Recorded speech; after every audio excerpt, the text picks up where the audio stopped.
Commonwealth Day, an important day in the calendar, and we celebrate the relationship between Commonwealth countries across the world. This year's theme is Unlocking Opportunities Together for a Prosperous Commonwealth, and the committee challenges the FCDO about what its high commissions overseas are doing to meet this challenge. We in fact have lost a couple of members of the committee today to a service which is taking place in Westminster Abbey, but I think that it's good that they're there, and some of us are there and some of us are here. Today the committee has a final session on disinformation diplomacy. Thank you to our three witnesses. Would you like to introduce yourself and by name and job title for the record? Perhaps if I start with Ali Law, do you mind? Thank you very much, Chair, and it's really good to be here. So I'm Ali Law, I'm Director of Public Policy and Government Affairs for Northern Europe for TikTok. Excellent. And Mr. Fernandez? Yes, Wilfredo Fernandez, and I serve as Head of Americas for the Global Government Affairs team at X. And Mr. Agronovich?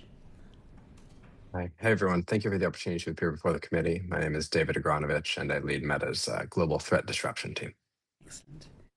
We've got a lot of questions, and we need to put them to all three companies, I think, to be fair. But to make sure that we cover everything, I wondered if the answers were able to be as concise as possible, it would be appreciated. And if you agree with what another witness says, don't feel obliged to repeat what they've said, and just say that you agree with them. That would be really helpful, and that will help us to use our time as efficiently as possible, and so that we can get through as many issues as we can, if that's all right. So I think that what we'd like to do is really talk about this in two tranches. I think the first is really about inauthentic, coordinated behaviour. So it's not the substance of what's in any posts, but rather how it's promoted, and whether or not it's being promoted fairly across your platforms, and whether you are being manipulated. And we're kind of interested in knowing about that, and then moving on to the obligations that there may be in terms of ensuring that truth is promoted and the Online Safety Act. So if we begin with inauthentic, coordinated behaviour, I think that would be helpful. And I think the question really is, how does your definition align or differ from that used by the British government or the EU or other platforms? I mean, how would you define inauthentic, coordinated behaviour? Perhaps if I begin with Mr. Law. Look, thank you again, Chair, for the opportunity to contribute to this vitally important evidence session. I think it's right to say that when you talk about covert influence, we are seeing a continued and substantial set of actions of hostile actors trying to influence democratic elections.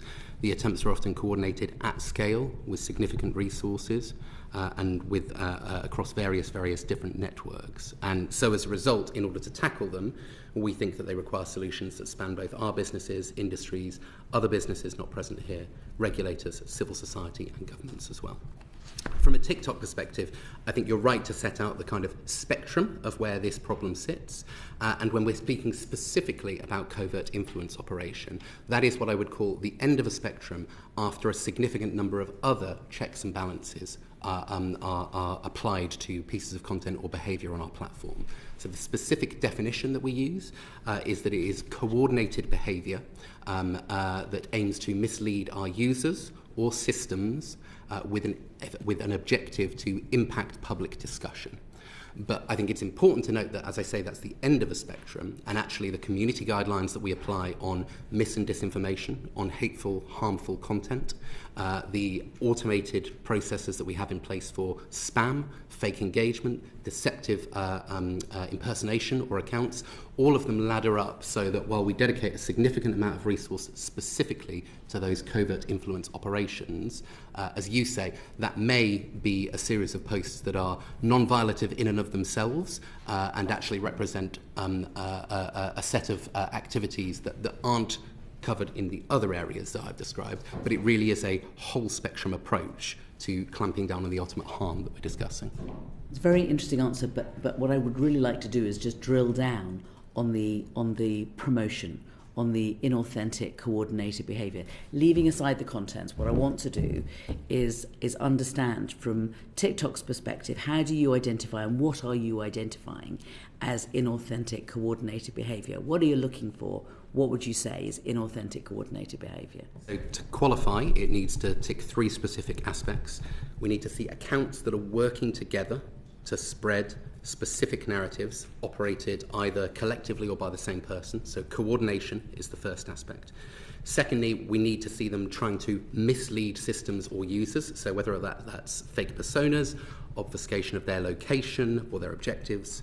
And finally, we need to see them attempting to manipulate or corrupt public debate, so influence elections, opinions on a global conflict. In terms of the techniques, there are obviously some that I'm not going to be able to go into in a public setting, but we'll use a range of data and information, including whether or not people are controlling particular things from the same device, some proprietary data that we use, other signals around types of behaviour, IP address elements, that kind of thing.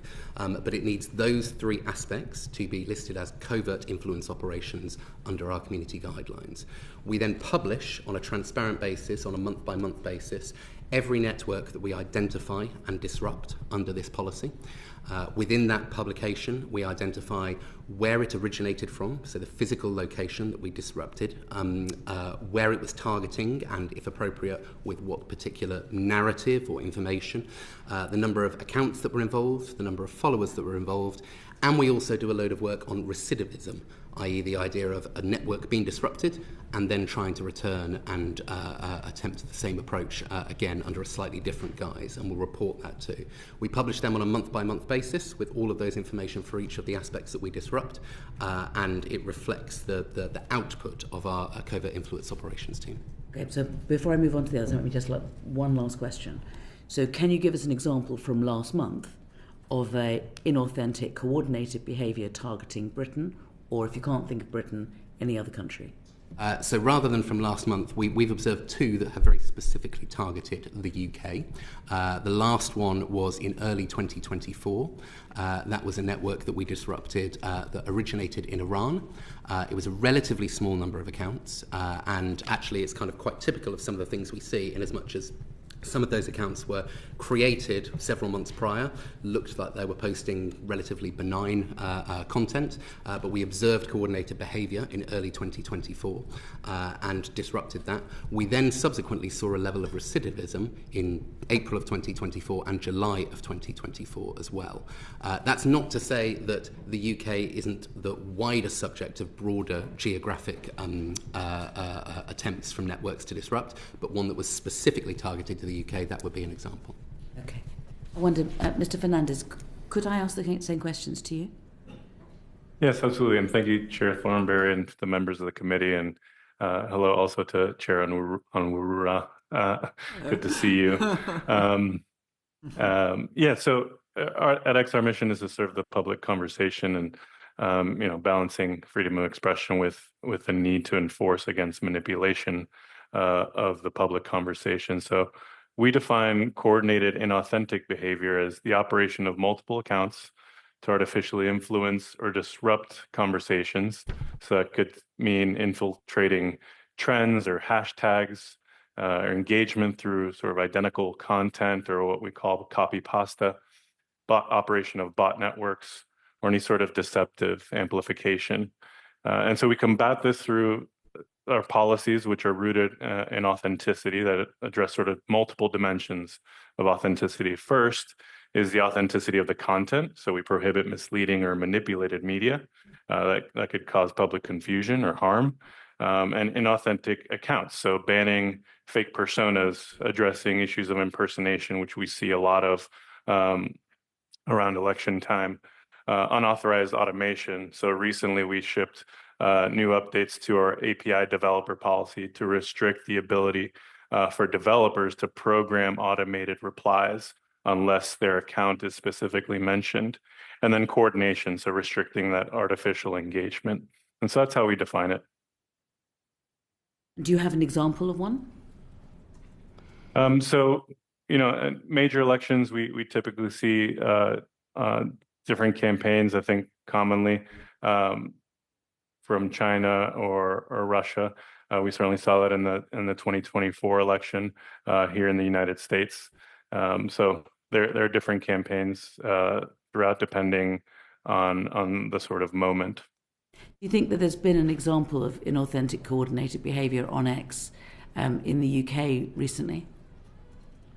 Our teams investigated this issue as recently as the last election in 2024, and we didn't see any evidence of that on X.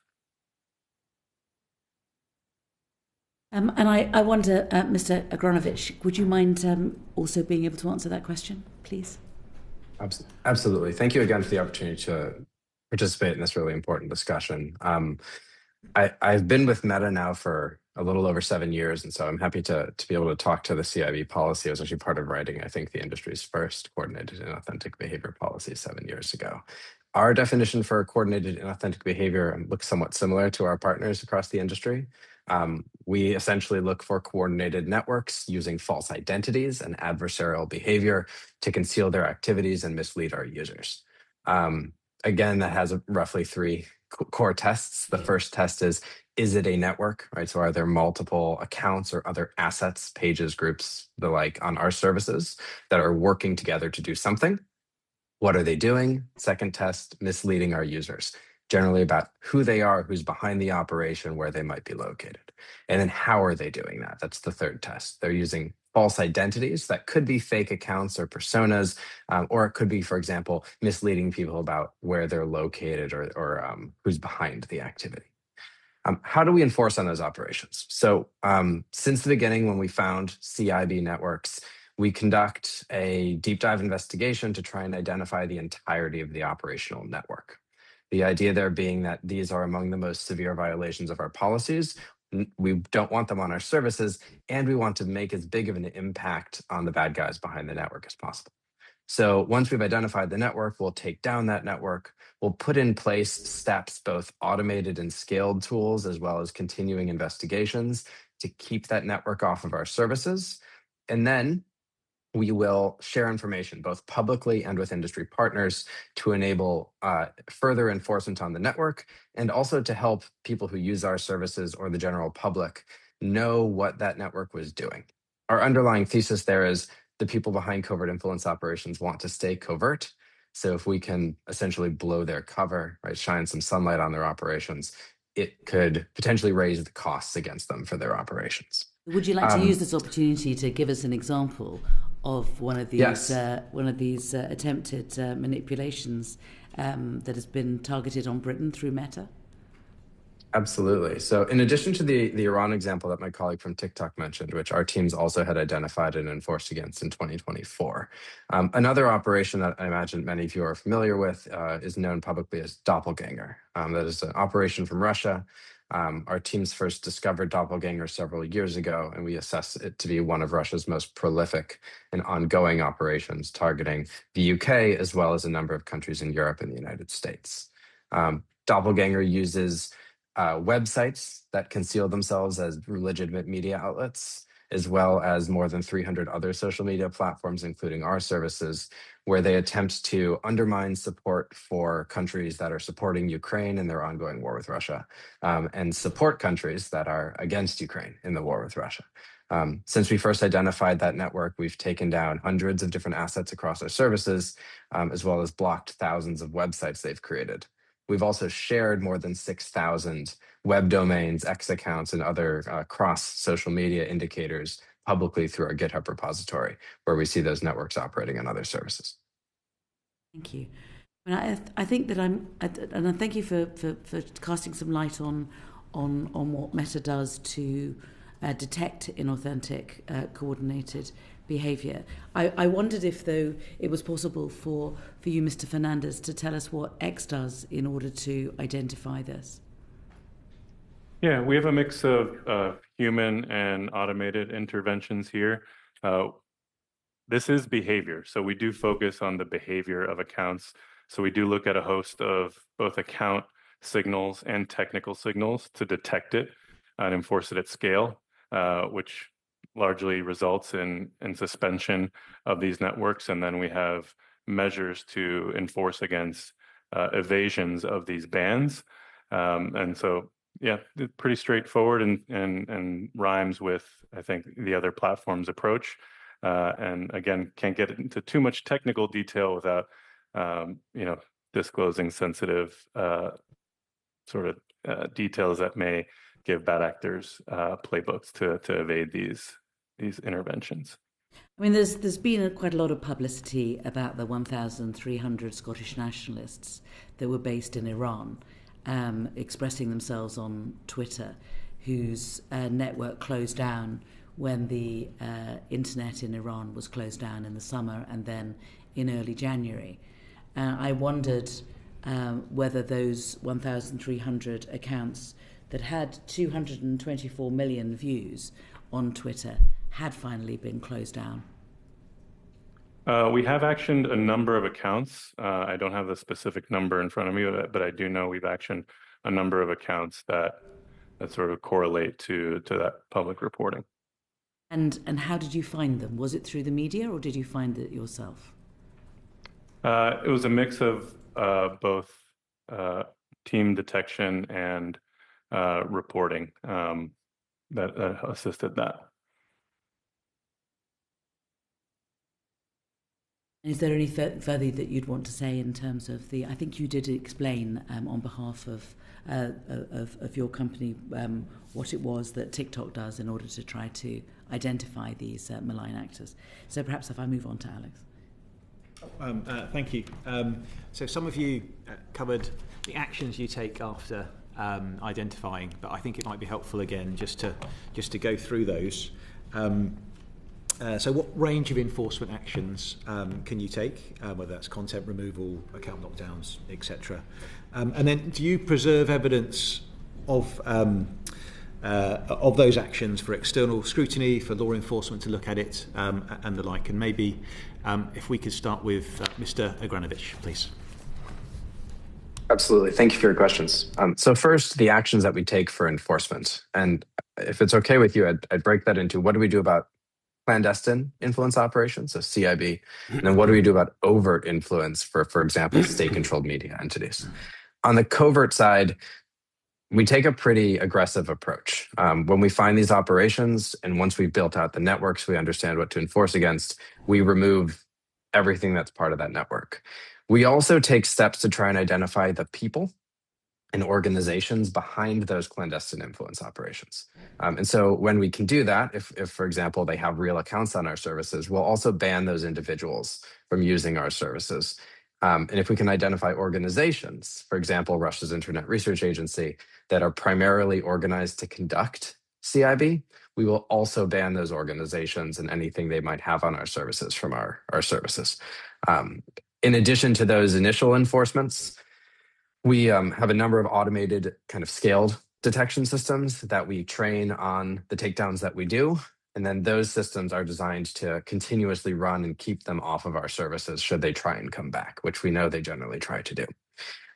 We also share, as appropriate, information with law enforcement and government, in part because we know that getting their accounts taken down isn't always the biggest personal cost, but getting indicted, sanctioned, or having other kind of real world consequences can be significantly more effective. And then we'll share with industry partners so that they can conduct their own investigations, and should they find violations, also take down those networks. We want the people behind clandestine IO to know that using Facebook not only carries a cost for their assets on our services, but may also carry a cost for the entirety of their operation. On the overt IO side, we're a bit more careful here, in part because of guidance we received from kind of media freedom and access experts as we developed our state media programs. But on state media, we label state-controlled media from a number of countries, in particular Russia and Iran and China, so that people know on our services that they are seeing content from a state-controlled entity. We also, particularly on Russia, take additional steps that Russian state media cannot, for example, advertise on our services or otherwise gain kind of paid amplification. In addition to that, when people try to visit, for example, Russian state media entities' links on our websites, they also get an interstitial warning them that they are going to a Russian state-controlled, under the editorial control of the Russian state media outlet. What do we do to preserve information? So on our covert IO enforcements, we do preserve information in the event of a kind of law enforcement inquiry, including in cases where we've shared proactively with law enforcement. We also report publicly, I think as my colleague from TikTok mentioned, we report publicly on a regular basis. We now do semi-annual reports on the CIB networks that we've taken down. When we do that, we talk about the assets they used, their tactics, what they talked about, as well as we include what we call kind of indicators of compromise, so threat indicators on other service platforms that people can use to draw a more comprehensive picture of what those operations may have been doing. Thank you. And what is the time scale between you identifying inauthentic behaviour, taking action on it, and then does that change in like particularly high important situations? So maybe an election or the war in Iran, these sort of crises. Yeah. So the timescale varies, but we always endeavor to move as quickly as possible. The caveat being we have to make sure that we've identified the network and conducted our investigation. We are often talking on the order of kind of days to weeks at most here, oftentimes much less, hours to days to identify and enforce. And during crisis situations, one thing that we've seen over the past few years is influence operations rarely can spin up really, really fast when a crisis starts. Often what we'll see is existing networks that may have been kind of dormant pivot to the ongoing crisis. A great example, so we are, as you can imagine, very focused on what's happening around the crisis in Iran right now. But given that we're just in that first week, haven't seen kind of substantial new activity from influence networks there. We do have teams that are dedicated to tracking Iranian origin CIB networks. And so I imagine when we, or if we see that, in addition to enforcing, we'll be able to disclose that. Now, an example of what we might see though. We've seen lots of, sorry, I was just going to say, as a committee, we've seen lots of examples of this. We've seen particularly in Romania and Moldova, accounts that were created that lay dormant and then suddenly overnight, because there's an election or there's a particular issue, they will suddenly spring into life. And that's really worried us when we heard that could happen in the UK. Yes, I think you're calling out a great example. The example I was going to give was actually in the early days of Russia's invasion of Ukraine 4 years ago. And the pattern we saw there was almost exactly as you described, where these dormant accounts, often in countries like Romania and Moldova, where they didn't have a lot of activity, the war began, and within about a week, they had pivoted to targeting issues around Russia's invasion. And so when we identified those networks, we took them down immediately. But then what we also do is continue monitoring for when they try and build new capabilities. So around crises, we do surge resources and capacity towards looking for activity targeting the crisis. Thank you.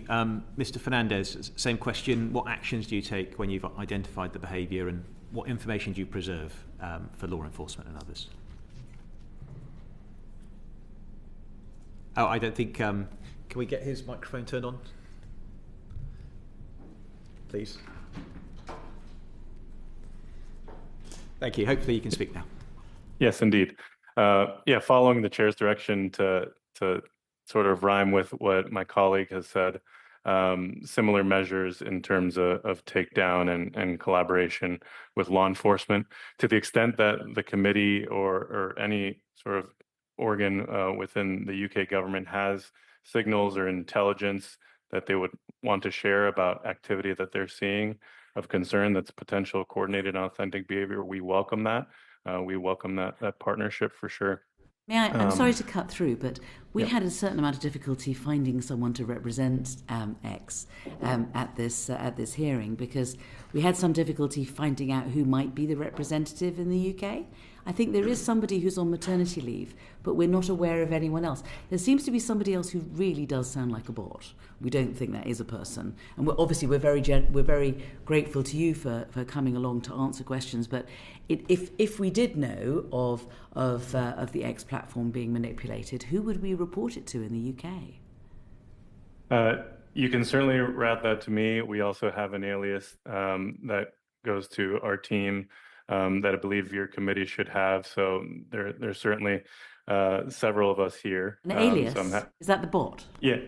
No, not a bot. It's There's an email. some kind of thing which really does sound like a robot talking to us. That doesn't make any sense. So we tried the robot and we tried the person on maternity leave, but we've genuinely not been able to find anyone else. And we have tried, and I believe that Dame Chi also tried to find someone too, didn't you? Yeah. Yes, it took us some time as well. And did you find a British representative? Did you find a representative of X in Britain? No. Not one who was willing or effective to speak to us. Well, I'm certainly willing, and I know I've been in touch with your staff chair, and so our commitment is certainly to be responsive to your intelligence sharing and your information requests and all that. So please, by all means, I'm not sure which bot you're referring to. We don't have. I think we'll certainly share the information with you, but it's just that your title is Head of Americas, so perhaps it should be Head of Americas and UK, so that we have someone we can talk to. Yes, that title is ceremonial. I do work across jurisdictions, and we are a lean global team that help plug in where we can. So by all means, you can certainly rest on me. Thank you. I suppose the same question about reaction time, and then with the war going on in Iran at the moment, there's been lots of reports about misinformation being shared on X. There's an FT article talking lots of fake satellite information, lots of AI-generated videos showing attacks that haven't happened and the like. What action are you taking with regards to this activity, and has your speed changed at all because we are in sort of a war situation? Yeah, and unfortunately, a posture that we're well accustomed to, and so in response to the Iran conflict, we've remained vigilant and steadfast, and taken proactive action on thousands of accounts. We stood up our incident response protocol, and have been conducting manual sweeps as well as automated interventions as soon as 3 hours after the initial strikes occurred. And these sweeps are running 24/7 since the crisis response protocol was initiated. And that's supplemented by working group meetings that bring together experts across our company. And so we're scaling this enforcement based on certain heuristics of the conversation and other defenses that can detect and enforce against the new forms of violative content. I think what you've seen in this conflict and recently in different types of scenarios is the power and effectiveness of community notes. So community notes have been shown on more than 20,000 posts and have been seen more than 120 million times so far because of the media matching that we have. So, community notes combined with our enforcement of synthetic and manipulated media and our enforcement of our spam and platform manipulation, we have, several different interventions there that help aid and enforcing against manipulation of the platform. I've reported a few accounts myself, just as an ex-user, and often I get a report 2 or 3 days later that your community note has been accepted, and of course, millions of people maybe in that time have seen the misinformation, and it stays up even with the community note on after they don't seem to be taken down. Do you think that is more effective than what you had before community notes, where these things would be more proactively taken down? Yeah, we're always looking to increase the speed of notes. We introduced lightning notes, which tries to get community notes up there faster, and we endeavoring to scale the network of contributors. So we have about 1.25 million contributors globally, over 76,000 in the UK alone. So as we onboard more contributors, that will help with the speed. Also, when a user requests a note, which any user may do, we have now started to experiment with what we call collaborative notes. So AI will actually draft the note, and then the user that requested can offer suggestions to the note or edit the note, and then it goes to the network of contributors to rate. So sometimes it does take time, and others it can happen quite quickly, in a matter of minutes or hours. But we are endeavoring to make it faster every single day. So the team's super focused on that. Thank you. And Mr. Law, same questions. Sure thing, and I'll try and keep it brief. So Coordinated behaviour like this is a breach of our terms of service, so the action that we take is to remove all accounts, all content that is posted. Once we remove a network, we catalogue its behaviour, and that enables us to take quicker and more forceful action if we get any signals of it re-emerging, and we can take a compressed process towards that. And that's the aspect that I mentioned earlier in terms of recidivism. We also ensure that we do preserve information. As I say, we publish things on a monthly basis, so all of the information relating to networks that we have disrupted is available on a public basis, on a month-by-month basis. Where appropriate, and indeed in the case of the UK example that I gave, we will brief governments ahead of that publication of our findings. You asked about time. I think I echo a lot of what my colleagues said from Meta. It is worth saying that these are complex and sophisticated networks, and so the aim is to ensure that when you move against all of the network. It's a bit like one of those kind of dawn police raids where you have to have sufficient level of evidence to be able to go all at the same time, so that you are taking the totality of the problem all at once. And also, as we mentioned, lots of these accounts may be set up, either lie dormant or post benign content until being activated. And so in terms of kind of start time to finish time, it will vary on a case-by-case basis. But as breaches of our terms of service, as breaches of our guidelines, this is something that we try and move with the swiftest thing possible.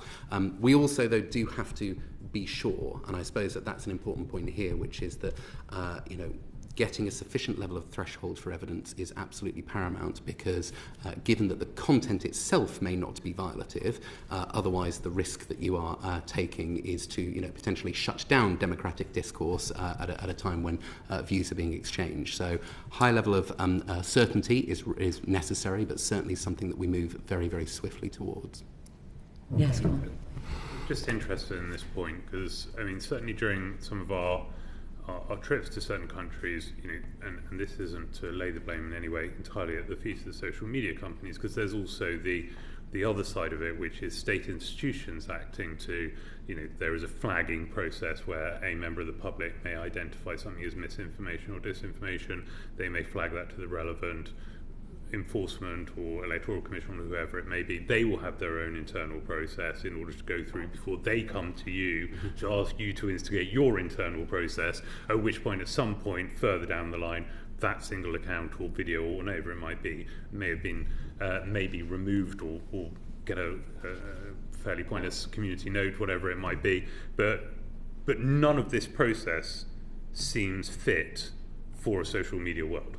Yes. In which the information is spread and disseminated so quickly, in which the influence and the number of eyeballs that it has achieved can be counted in hours, certainly not in days or weeks. So whether you're looking at the response of government or response of the state or response of yourself, it doesn't feel like it's fit for purpose in dealing with the spread of misinformation and disinformation. Is that fair? So I think this is where I'd return to the point that the Chair made at the start as to the breadth of what we're talking about here, because the comments that I've just made were specific to covert influence operations, and all of the content that is being posted still goes through our content moderation process. And we have community guidelines that prohibit mis- and disinformation, irregardless of its intent, but if it has the potential to significantly harm society or individuals. And that is aside from whether or not this is coordinated behaviour, but if there is misinformation and disinformation being spread, then our usual content moderation process is designed to pick that up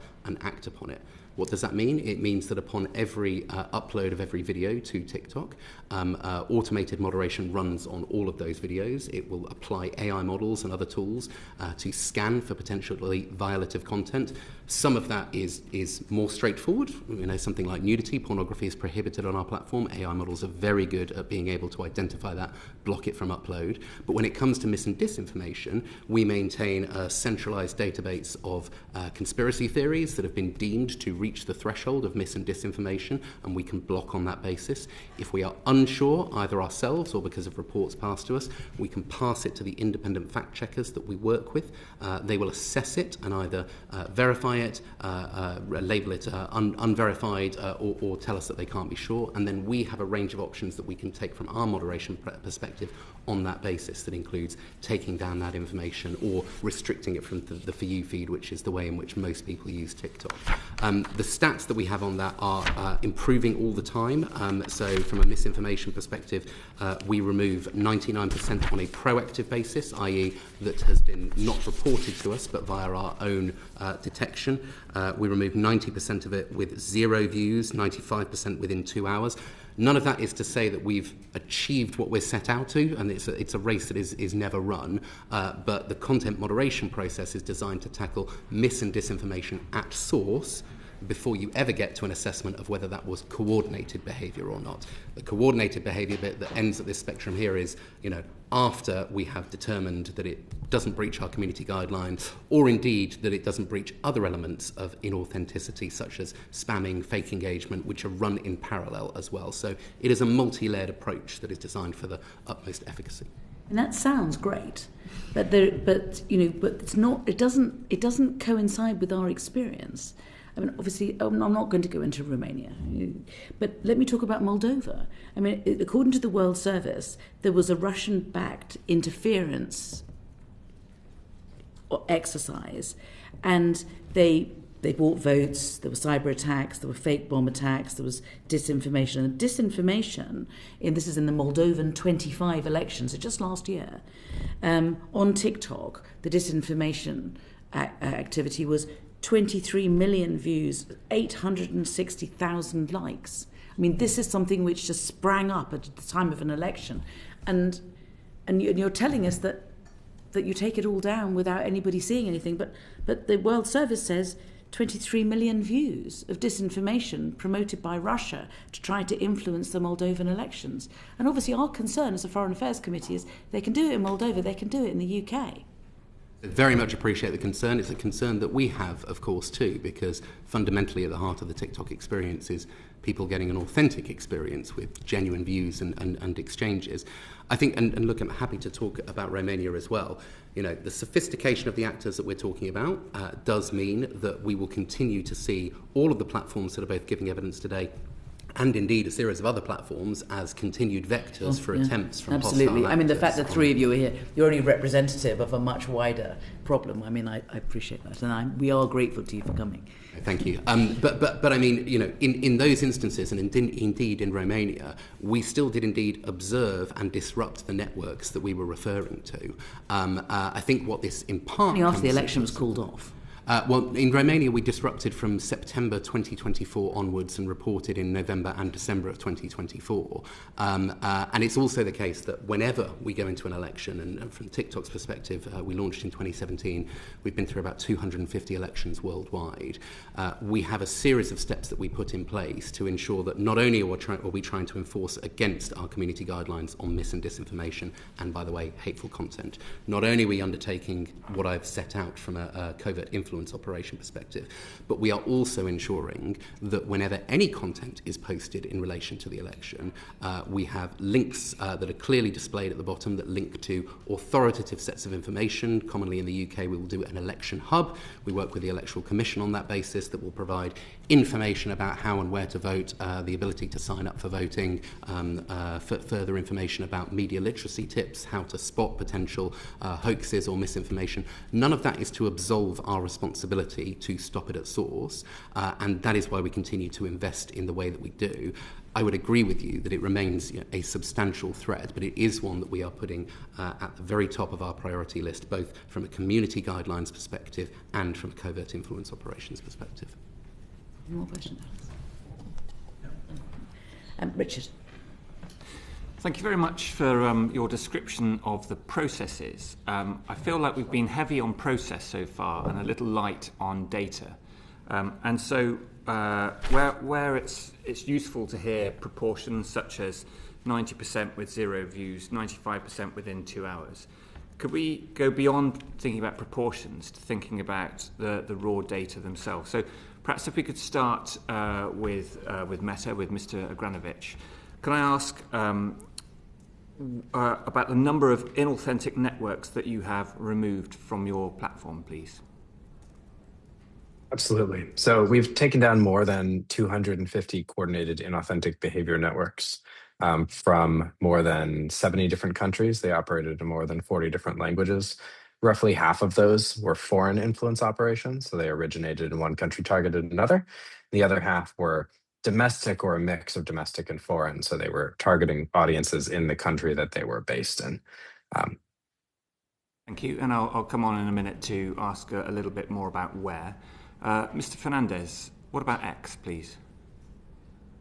Yeah, I don't have a specific number of networks that we've taken down, but just to give you a sense of the scale of actions against platform manipulation and spam. So in 2024 alone, it was over 800 million accounts that we suspended under those policies, which encapsulate these coordinated and authentic networks.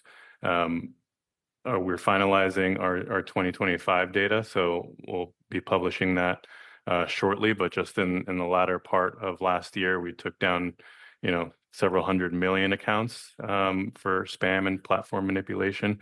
So, the scale is massive. It's an ongoing challenge for our engineering and product teams, and it's, top priority for us to continue battling.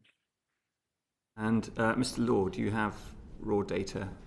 Yes, so I've just totted it up. 38 in the last 6 months. We have further month-by-month data that is available, which I haven't aggregated, but happy to do that subsequently. I think I would say, like other colleagues, that is a range of networks that originate from outside of the audience in which they were targeting, and networks that originate on a domestic basis as well. We also, within our transparency report, indicate whether or not this was a purely internal exercise or whether or not we took external reporting and signals as the beginning of our process. And staying with you, Mr. Law, on those, I think you said 38 in the last 6 months. Networks in the last 6 months. Could you give a sort of a suggestion about where those networks may have been based geographically? So I think it's important, just before I do that, to state that when we give the origin of a network, that is a pure location information. We are not making a judgment or a deliberation or a determination on who the specific actor may have been. We primarily do, nevertheless, see Russia as the origin, as the location in which more than any other networks will be influenced from. I mentioned Iran earlier, but that is of a lower order of magnitude than the Russians. And what sort of themes or narratives were suffused in those Russian posts?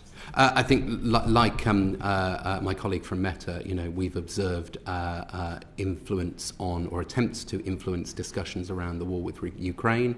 We've observed attempts to influence elections in other European and world countries as well.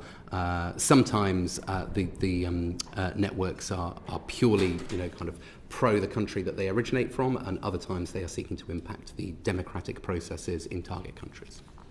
Nothing from China? We've seen China as well. We've seen and disrupted Chinese originated networks towards Taiwan, for example. I mean, could you expand on that example of what you saw originating from PRC in relation to Taiwan? So I don't have the specific example in front of me, but I'm happy to go away and point towards it. As I say, we publish all of this information on a transparent basis. Mr. Agranovich, the same question for you around the geographic origins of those inauthentic networks, please. Happy to. So similar to my colleague from TikTok, Russia is, I think, we would say the most prolific source of coordinated inauthentic behavior operations we've seen over the last 7 to 8 years. Roughly more than 40 of the operations that I'd mentioned originated in Russia. The next most prolific is Iran. More than 30 of those operations originated in Iran. And then the third most prolific for us is our operations from China.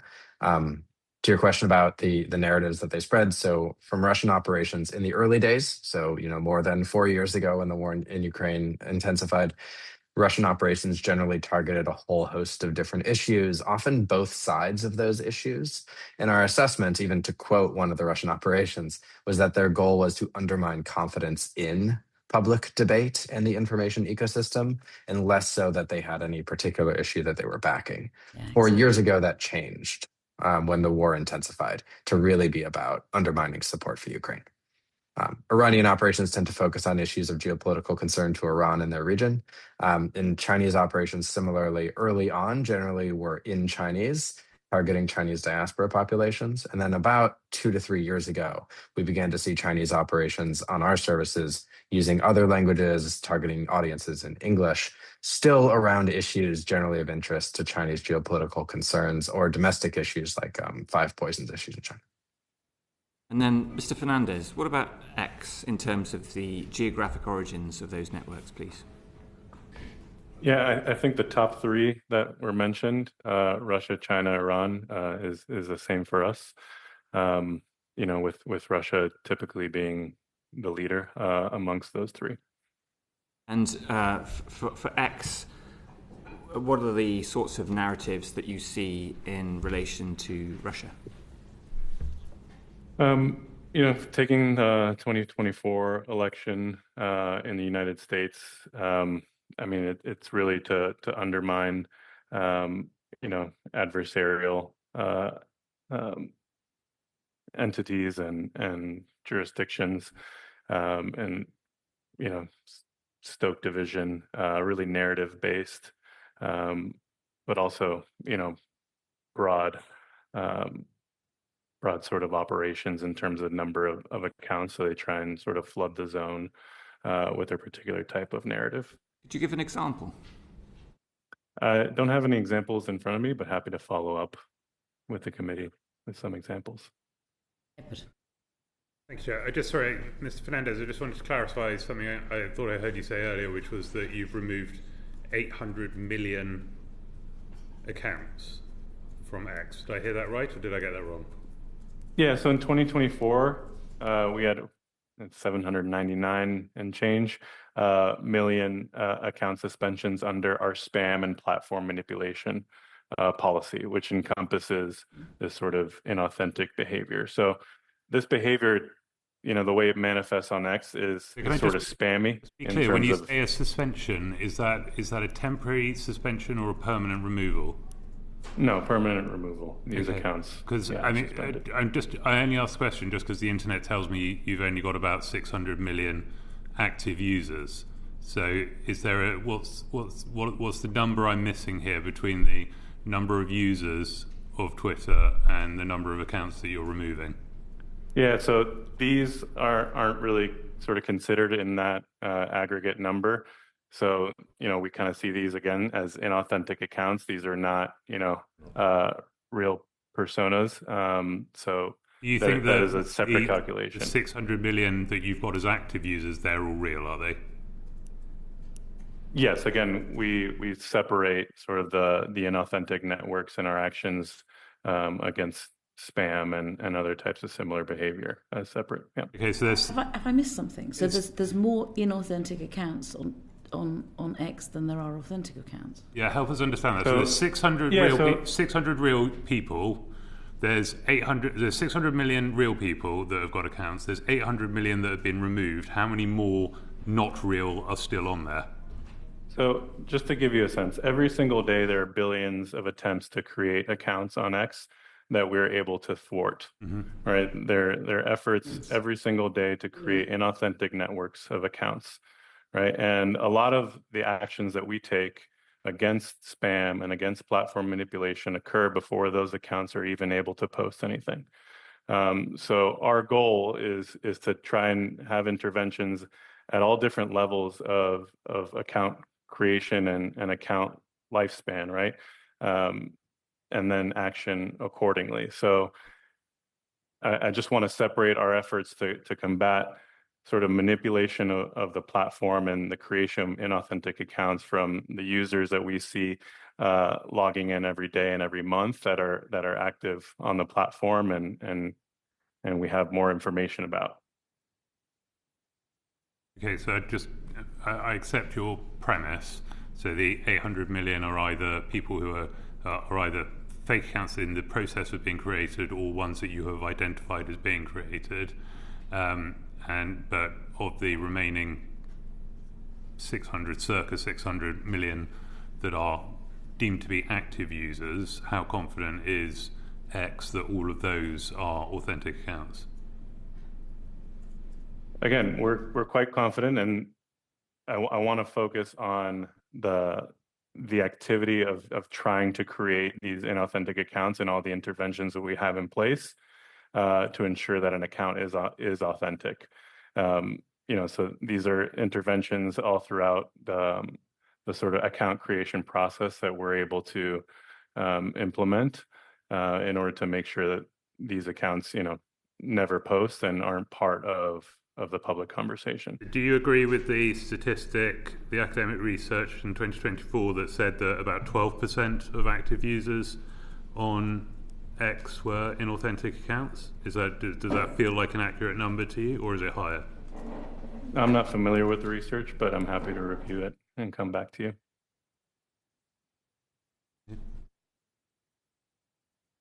Go on, John.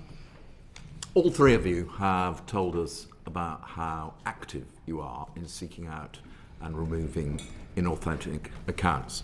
Now, during the course of the inquiry, we've heard from governments that disinformation represents one of the greatest threats to democracies at the moment. We have talked to government institutions in France, in Moldova, in Estonia, and of course in the UK, who have all told us about how they are seeking to counter it. And we've heard from NGOs who are monitoring it. I have to say all of them have suggested to me that the platforms have not been wholly cooperative in trying to prevent it. And I note that all three of your companies are currently under investigation under the Digital Services Act by the European Commission for failing to provide the information that you should to regulators. So I just want to ask, to what extent do you think that is unfair, or is there more that you can be doing working with governments and regulators to prevent what is a considerable threat to all Western and democratic governments? Who is going to go first? Ali, you're in the room, so I'm happy to. So, I think just to be clear, so in terms of the DSA investigations that are ongoing with the Commission, that there are a number of them, but I think as it pertains to mis and disinformation, we're being incredibly cooperative, and I think that's been noted by the Commission, specifically in relation to the Romanian election, where there is an ongoing investigation. So I don't think it's a case of not providing relevant information. I think that they are assessing things in its entirety. I think your question was whether or not there's more that can be done overall. And one of my observations would be that whenever we identify and disrupt networks, whether or not that's through CIO or other aspects of our inauthentic activity, there is only so much that we're ever going to be able to see on platform. So one of the common things that we will see is a level of coordination that takes place off our platform, either using encrypted messaging services or other kinds of features, or indeed sometimes directly in real life or more traditional methods of communication as well. And the challenge for us as platforms is being able to use the signals that we have from our services to be able to identify that coordinated behaviour, when if actually it's taking place off platform, we might only have the output behavioural signals from them rather than any evidence of the coordination itself. And so I definitely think that there are areas that could be strengthened in that respect. I think part of the challenge is ensuring that you bring all members of the value chain into the conversation. Sort of echoes something that we were talking about earlier, and the breadth of what we're talking about. We will commonly see, for example, people off-platforming to these encrypted messaging spaces where we have no idea what the conversation is that is ongoing, and may then be affecting and impacting what shows up on the platform. So I think that's one, and I think related to that, but perhaps disinformation, we're essentially talking about content that is posted for public view. There's a separate issue around encrypted messaging. But so on disinformation, again, I think that my point there is that we have policies in place on dis and misinformation that can assess it on the basis of the content that is posted. So we actually don't need to know who that person is or what their intent is. We simply judge it against our own community guidelines, and the threshold there is whether it has the potential for significant harm to an individual or to society. So coordination doesn't matter on that point. We don't allow mis or disinformation that has that potential harm. And as I say, we'll assess that on the basis of our own set of moderators making a call, our database of claims that has already been designated as mis and disinformation, or where we don't have that information, working with global fact checkers, which we continue to do. What I'm saying from a coordinated perspective, whereby the content itself may not be mis or disinformation. I think my colleague from Meta used a phrase earlier of just attempting to, kind of impact the confidence in public discourse as a whole. Where we see that level of activity, that's the area where I think both a greater level of the value chain being brought into the conversation, number one, and potentially government acting as more of a convener to be able to share and facilitate signals between platforms. It's an element that we're able to do for that under certain circumstances, but actually, kind of targeting and creating a situation where the information that we have, we're quite public about what we do, but the information that is gathered from all platforms is then kind of cross-referenced so that we all have as much to be armed with to be able to identify whether or not this activity is going on. The counter-disinformation centres that have been established now in a number of countries. Now, obviously I don't expect you just to instantly accept whatever they tell you to take down, but can you assure me that cooperation is close, that when they are bringing to your attention material which is disinformation, you are very rapidly looking at it and removing it where it's proven to be so? So look, I can give you specific UK examples on this because obviously when we had the civil unrest in the UK in late 2024, we stood up exactly the kind of crisis response approach that I've been talking about for other things like Iran. We're there focused on whether or not there is harmful content on the platform that includes mis and disinformation that might have this harmful impact on society as a whole. And we took a range of signals at that point. We worked closely with law enforcement to ensure that we had as many authoritative facts about what was actually happening on the ground so that we could then work again with our fact checkers on checking the claims that were being made on some of the content that we saw to see whether or not it was in fact verifiable or not. During these kind of periods, we also, and this goes for elections and for fast-moving crisis events, we also make sure that we have search interstitials so that when people are looking for information about elections, about an ongoing crisis or something like that, they are pointed towards authoritative information, even if that means taking them off our platform and to law enforcement or the Electoral Commission in election instances. So, yeah, very, very standard to work closely with the sort of bodies that you're talking about, and something that we've done directly here in the UK. Thank you. Mr. Fernandez, X, as I understand it, is looking at a very substantial fine from the European Commission as a result of breach of the DSA requirements. Are you working as closely as you could be with law enforcement and with regulatory bodies? Yeah, so I obviously won't comment on the ongoing DSA matter, as that is a separate legal matter. What I can say is that we remain fully committed to compliance with the duties that are set out in the Online Safety Act in the UK, and we welcome our continued engagement with Ofcom and working diligently as a priority towards the OSA deliverables that are in line with Ofcom's roadmap. And so that's our commitment, and our commitment is also to compliance with the DSA. And so coming back to your question around disinformation, I think there are a couple of things I also wanted to highlight. We rolled out a feature late last year. We call it About This Account, that allows any user, these are for users that we've, got enough signals to deem them authentic. We provide another layer of transparency about the account. So, when the account was created, where it was created, where the account is based in, and that is, somewhat fluid depending on travel, of course, how many handles, name changes they've had since the creation of account. And so this is a really exciting and really interesting surface that we'll continue to build on. We've seen a lot of interest from users and usage of that, and super important. And I think I want to note also our account verification, particularly for governments, which I think is unique to the marketplace, right? X is a place for digital diplomacy. It's where we go to understand when things are happening, and where world leaders and local leaders go to engage in the conversation and speak to their constituents. the gray checkmark uptake has been really significant and really encouraging to see across the world, and is again another signal of authenticity that when folks come to X, they can see that this person is a representative of their government or a leader of their government. And I think that's really important to the public conversation and its integrity. And just to repeat the question I put to Mr. Law, X is committed to working with government counter-disinformation bodies, and you will respond as quickly as you can when it's brought to your attention. Yeah, certainly. Yeah, we welcome intelligence on these networks, wherever it may come from, right? I think there are all sorts of stakeholders that contribute to open source intelligence and threat reporting. And so absolutely, if the UK government has signals of these coordinated networks, we certainly want to know about it.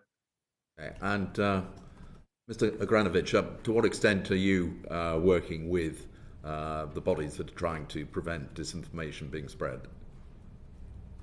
We do work quite closely both with civil society partners, so open source research groups, disinformation research organizations, as well as kind of the counter disinformation centers. We were one of the early partners, for example, of the Center for Hybrid Warfare up in Finland. And so, yes, in addition to welcoming leads from those organizations, we also, where we can, share information about what we're seeing from those networks to help improve their own investigative capabilities.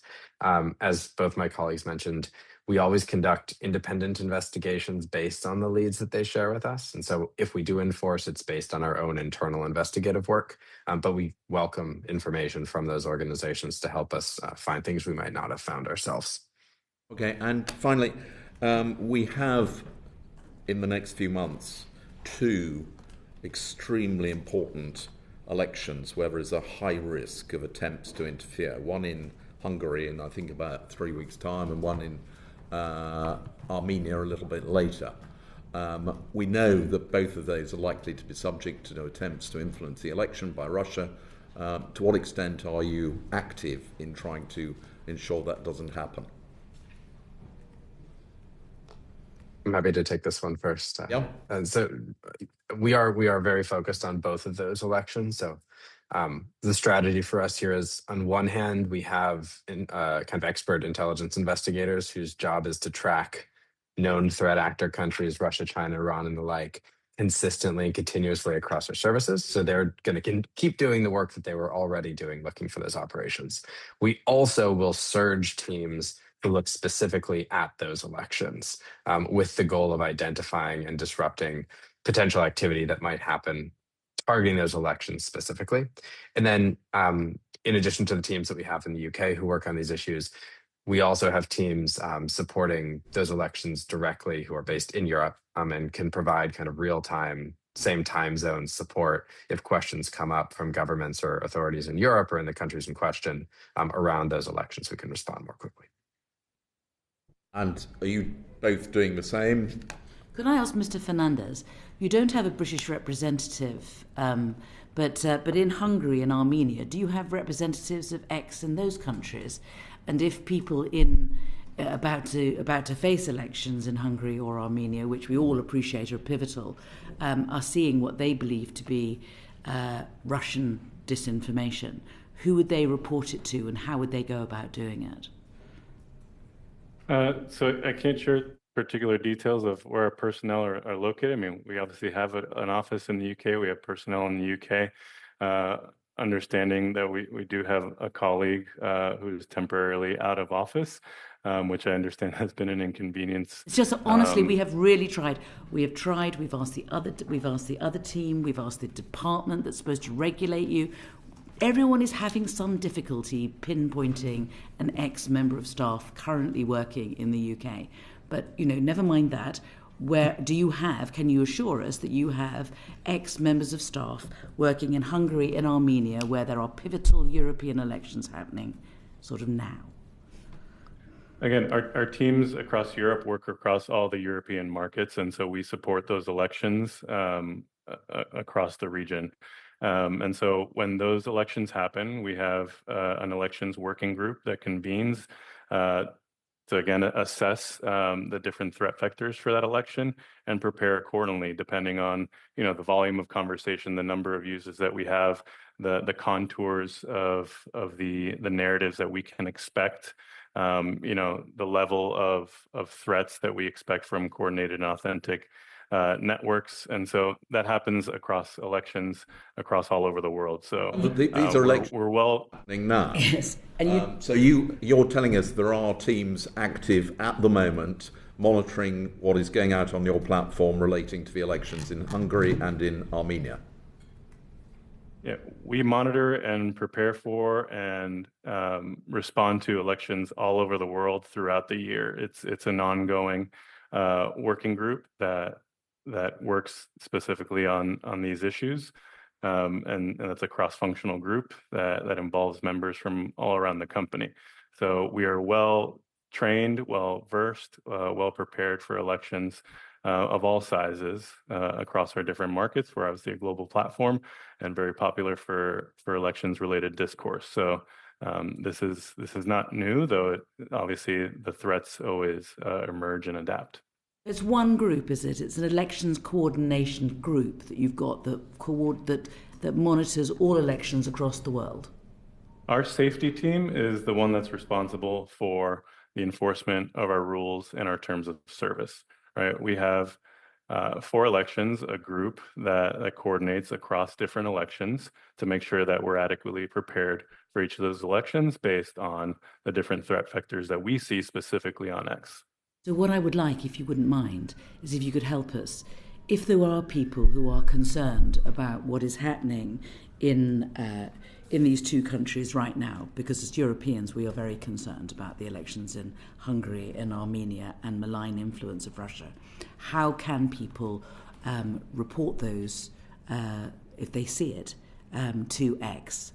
If you could help us with how we go about contacting them. Yeah, for every EU country, as a part of the DSA, each country has a digital services coordinator, right? That digital services coordinator is, tasked with implementing the Digital Services Act and coordinating with platforms. There's also a list of sanctioned trusted flaggers that are approved by each of these digital services coordinators in each of the countries.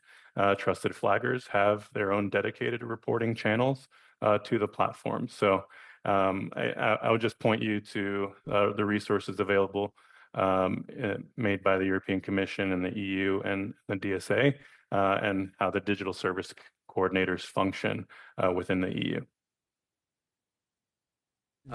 Very quickly, so yes, we will, for high-profile elections, you mentioned the Hungarian one, for example. My counterpart in Central Europe is working incredibly hard on that at the moment. We'll stand up local election integrity task force that are designed to sufficiently staff during that period of time, again, both from a trust and safety perspective, so reviewing the content itself that is coming onto the platform, and continuous enforcement on the covert influence operation bit. The additional thing I'd just, I suppose, highlight would be our work with fact checkers, because that provides us with one additional input to assessing the veracity of what is being claimed on our platform, and we'll work with them to both test broad trends and narratives and then any specific aspects that are highlighted to us. I think we're perhaps a little bit different in our origin from my fellow panelists, in as much as TikTok started very much as an entertainment platform. I think over a period of time, as our user base has grown, we've seen a great deal more political discourse, and so we want to ensure that it's an environment where everybody can engage in that if that is their interest. And what we have therefore seen in the kind of the last few years is a greater number of political stakeholders, governments, departments, including the UK government, the UK Prime Minister, coming onto the platform as well. So we want to make sure that we will preserve the ability for this to be used as a communications tool by people participating in this process, as well as our users expressing their opinions. We encourage candidates to apply for verified account badges. That's something that they can't purchase. It's something that it indicates the account belongs to who it does. I certainly think if we're thinking about kind of lessons learned, there's probably something that lots of governments could and parties could think about standardising how they communicate with platforms at the start of an electoral period.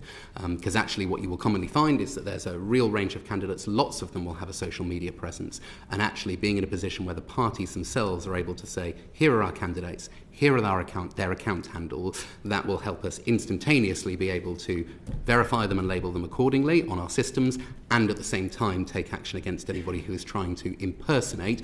We will do that anyway, but obviously it will necessarily be using our own initiative and understanding rather than being able to get confirmation directly from political parties. You think that's a good idea, X and Meta? Meta seems to be nodding, so just for the record, Meta agrees. What about X? Do you think we should provide a list of candidates so that you can stop people impersonating us? Certainly around elections, I think impersonation is one of the largest areas of policy violations, whether it's accounts that are compromised because they don't have good security practices or impersonating accounts. That's something that we see a spike in around election time. So certainly it would be helpful. Chi. Thank you very much, Chair, and it's a great pleasure to be guesting here from the Science, Innovation and Technology Select Committee. And yes, so Wilfredo, you gave evidence to us a year ago, and you are going to be giving evidence to our updated session on the inquiry into social media and algorithms on the 24th, I think it is, of March. I won't go back over it, but I did. My committee did share Emily Thornberry's experience in trying to identify somebody who was responsible, unsuccessful experience in trying to identify someone who was responsible for X in the UK. But I wanted to ask about algorithms.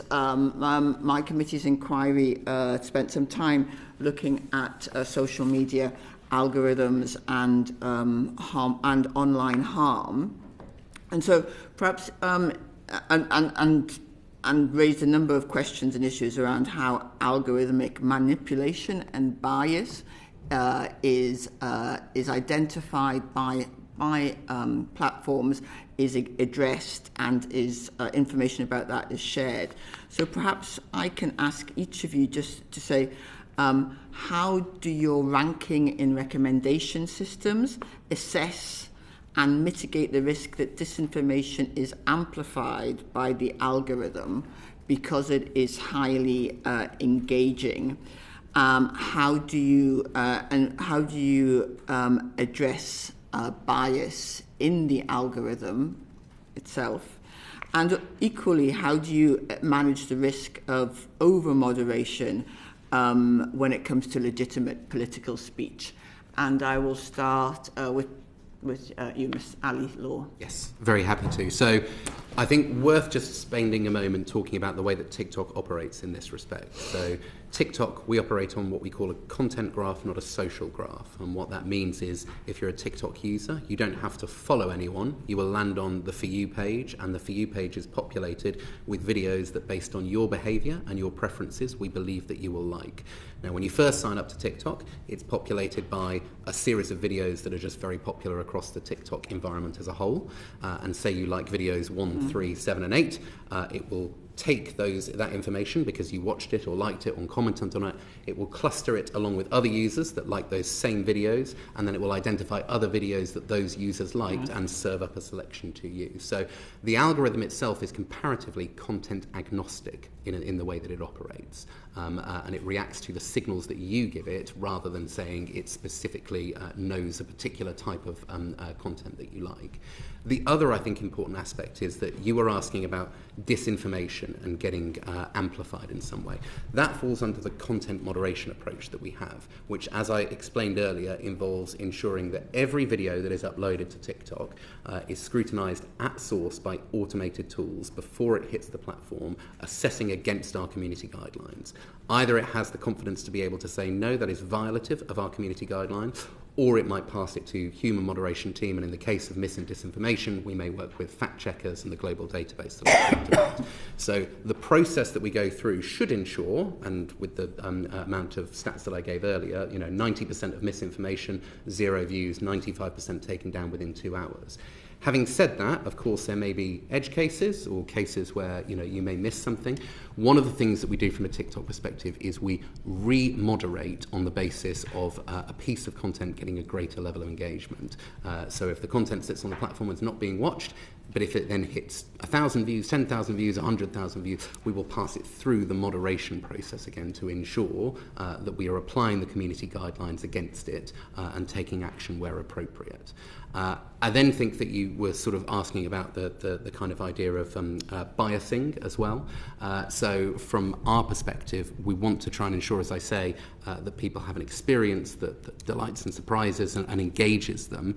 The kind of content agnostic element of our algorithm really helps that. But the other thing that we make sure that we do is we try and ensure that we have appropriate dispersal, so that when somebody is watching a series of content, they don't just get served up dog videos because they've engaged with a few of them.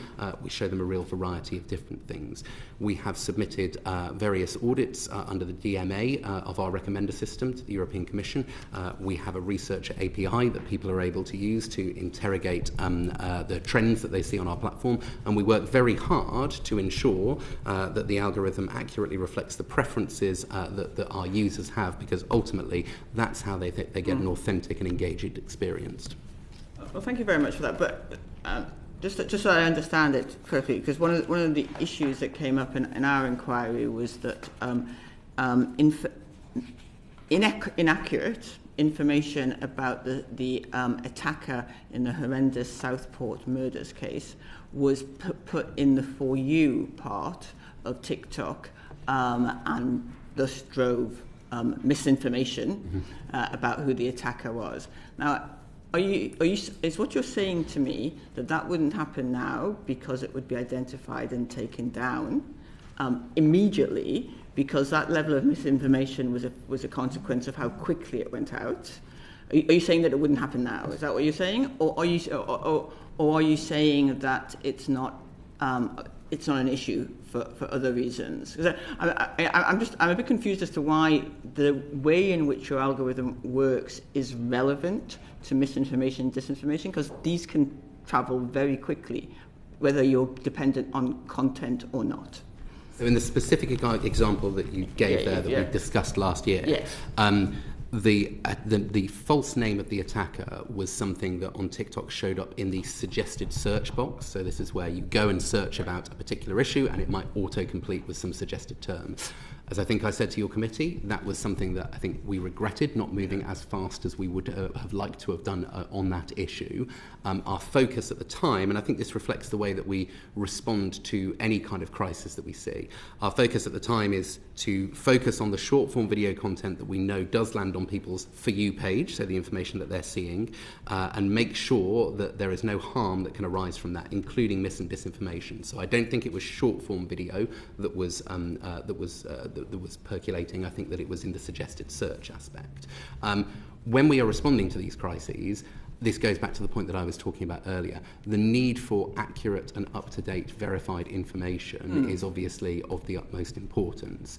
Now, the way that we work with fact checkers is to ensure that when there is a claim... I just don't want to interrupt you, but you have talked about that already. What I'm asking about now is, these things happen very quickly. How does the algorithm make it more likely? Does your algorithm make it more likely that engaging content will be amplified before perhaps your fact checkers had been able to check their facts? So when we refer something to our fact checkers, we take it out of the For You feed, so it's not available as part of the thing that people will scroll on. And when it's under verification, it will still be available on the platform. We talked a little bit, and I think your final question was about kind of that balance. So we don't want to be in a situation where if these are legitimate claims or claims of opinion, we are completely and totally removing them. But we do take it out of the For You feed, and therefore out of the place where people can just sort of stumble upon it. We'll refer it to fact checkers. They'll come back with either verifying it. I think you've gone through the process a few times. I just don't think you're addressing the point of whether more engaging content is more likely to be amplified. So look, our algorithm absolutely presents people with information that they will, with content that they will find engaging. But I think what I'm trying to say is that with the moderation process that we have, with our use of fact checkers, with some of the levers that we have that involve taking it out of the For You feed, we aim to insulate against the ability for mis and disinformation to rapidly spread and to get significant numbers of views. Did I miss it? How does it go before the fact checkers? We refer it. So it'll either be on the basis of a claim that we will look at under our misinformation community guideline, and as I say, that is whether or not this misinformation might have the potential for significant harm to an individual or society. So there may be a claim that somebody is making that we directly assess, or from people reporting to us, and that can involve users themselves, or indeed, similar to colleagues, a number of kind of trusted partners and flaggers. The first bit, as I say, is checking against a database of known conspiracy, and those are the sort of things that we will commonly be able to prevent even being uploaded in the first instance. This takes time. It takes time. Yes, although, as I say, 95% of misinformation posts were removed within 2 hours, and Just during periods of time. Yes, the 5% would be a significant number. Okay, thank you very much. Mr. Fernandez. Yes, thank you, Chair, and I look forward to diving deeper into this topic in a matter of weeks. Following up on our conversation a little over a year ago, we've since made significant updates to our For You recommendation algorithm, and we've published the code for that as of last month. So you can go to GitHub and go, dive into the code base and the architecture of our recommendation algorithm for yourself and provide feedback. That's something we'll continue to update as we update the algorithm. So we're proud to be that transparent and look forward to the input of the global sort of developer community and user community on the algorithm. You may have also seen it's not available yet in the UK, but in the US, Canada, and throughout currently in the Middle East, we've provided the opportunity for people to have their own filters on the For You recommendation tab. So you'll tap the For You icon, and you'll be able to filter based on topic and have a feed that's solely that topic. So you can have a feed that's solely about gaming, that's solely about business and finance, science, technology, the entertainment, and the arts.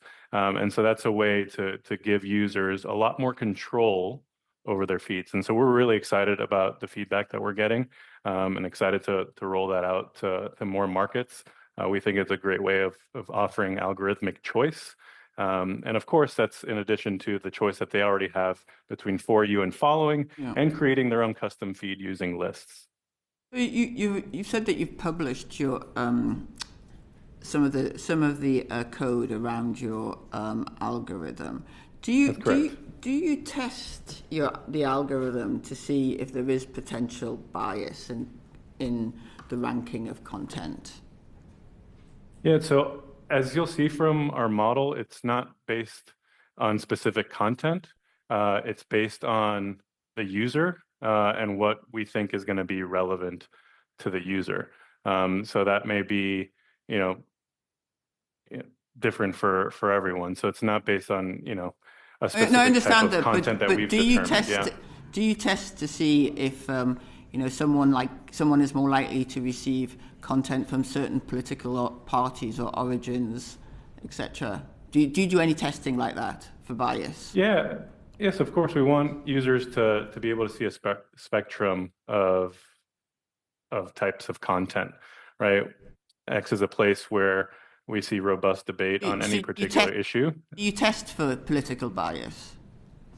I'm a part of the engineering team, so I can't speak specifically to their tests and experiments, but certainly we want people to come to X to seek the truth, to engage in an interesting discourse and debate, and to see all sides and all spectrums of a particular argument or issue. So, that's sort of objective truth-seeking mission is what we're all about. You think that those people who say that X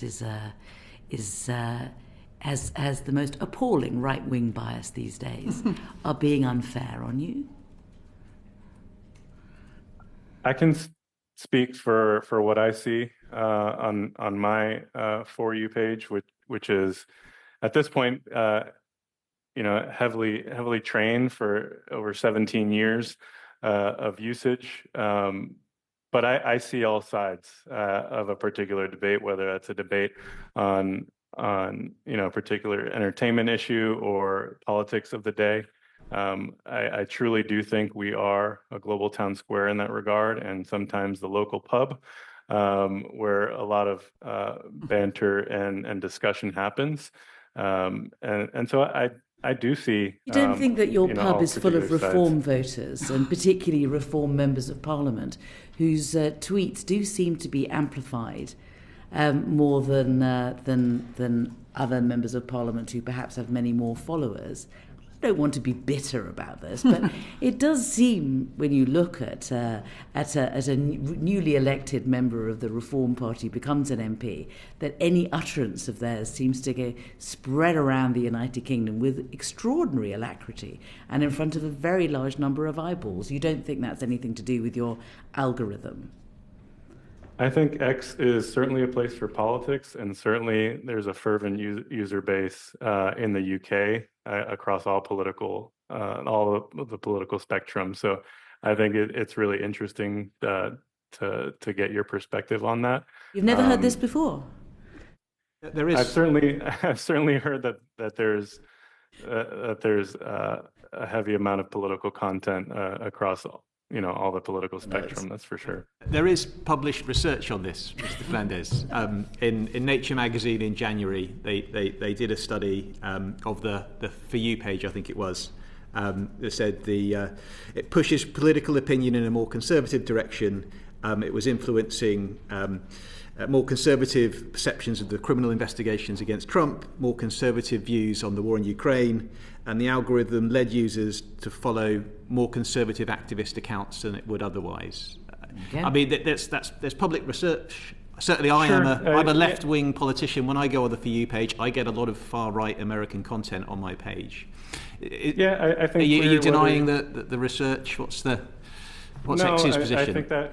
I think that research was based on data from about 3 years ago, so it's not really relevant to the algorithm that you're experiencing today. Well, our experience ought to be that X is much more even-handed and indeed left-wing than it was 3 years ago. Is that the information you're putting before this committee today? I think we'd welcome fresh research and study, and I think query whether whether a particular user wants to be in a particular echo chamber, or whether they want to see perhaps opinions of folks they may not agree with. And I think that sort of balance is important to the public discourse. I think the balance is the problem, because you're presenting people with views from one particular direction that they don't agree with, but maybe not views from the other direction. Certainly in all of our experiences and according to the research, and I'm sure this is not just a UK problem, it's an international problem that's pushing the Overton window, if you want to say, in a particular direction. Yeah, so is it your contention that you're not seeing content that is aligned with your particular political party or political views?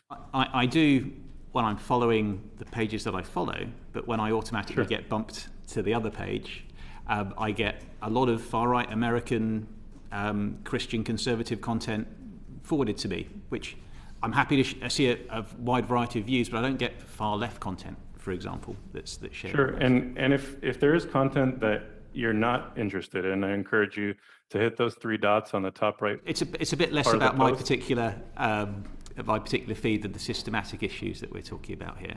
Sure, but what I'm pointing to is a product feature that allows users to provide feedback to the system about content that they're not interested in. So when you hit those three dots, you can say, I'm not interested in this post, and either the content, and you can select that the content is either not relevant or that you'd like to see fewer posts from this account. And that helps the algorithm sort of reinforce what your preferences are. That seems to be an underlying acceptance of the fact that the algorithm is pushing the content, because what you're saying is that it is a requirement of the user to correct that stream by actively moving it in a different direction. So the starting premise of what you're suggesting is that it is in fact pushing far-right content, and it is therefore on me as a user, as my responsibility. If I log onto the account, I have to accept that premise, and I have to act actively in order to change the direction of the algorithm. No, that is not the premise that I'm accepting or the contention that I'm making. What I'm saying is that there's any piece of content that you're not interested in, you have a mechanism to provide feedback so that the system can better understand what your preferences are. And again, we provide as much user choice as we can, and we understand that the algorithm, and I think our leadership has been very clear, we publish it not because necessarily that we're extremely proud, but because we want the tough user feedback, which obviously we're getting now, and we continue to get every single day on the platform, right? We are a platform that operates in the public, and we get user feedback very directly, and we hear that user feedback. We know we want to improve our recommendations. We want to provide more choice. That's why we're experimenting with these timeline filters so that you can see, if you don't want to see anything about politics in your For You feed, you can simply toggle that off and just focus on gaming or any other interest that you may have, right? Ultimately, we want to provide as much choice as possible. And we want to, of course, provide you content that you want to see and enjoy seeing and enjoy engaging with and want to share with other people in your life, and that ultimately are entertained by. And that's our mission. We want X to be a place that's wholly relevant to why you visit, right? You want to understand what's happening in the world. And so we're going to continue to endeavor to make that easier for you, simpler, and give you more control as a user into what's in that For You, while also giving you the choice to simply have a very straightforward feed of the accounts you wish to follow. And an underutilized feature are lists, which you can pin to your timeline. Then you can create tons of custom timelines just based on certain accounts or certain topics that you want to create. And those are ones that you can easily swipe to and from. So that's an underutilized feature of the lists on X. Yes, just two quick questions to follow up that. I think it is unrealistic to expect that hundreds of millions of individuals will all try to reverse engineer the algorithm in order to rid it of what biases there may be there. But can you just say, do you test for bias, and is it possible for others, outside parties, researchers, etc., to have APIs into the algorithm so that they can demonstrate whether there is bias or not? Yeah, certainly. They can go to developer.x.com and sign up for a developer account. We've just overhauled the system so that it's pay per use, and I think pay per use. You have Correct. To pay for it. You have to pay in order to test. Well, there are certain, to conduct certain research, you may need to have certain access. Obviously, there's different research programs in other jurisdictions that facilitate that access. But for researchers all around the world, as has always been the case, they have the ability to use our developer console to conduct research at a very reasonable rate. I think one of the things that my committee called for was greater transparency and access to the algorithm. Can you and just finally, you do accept that if there were political bias in X's algorithm, that would represent support for a political party or a political movement, which would be an interference in our electoral process? Yeah. Our goal is to seek the truth, and for users on X to be able to seek the truth, and for the algorithm to be as objective as possible. And so that's the endeavor that we'll continue on. I'll say that as a kind again, of yes. And again, we are the only platform to publish our recommendation algorithm.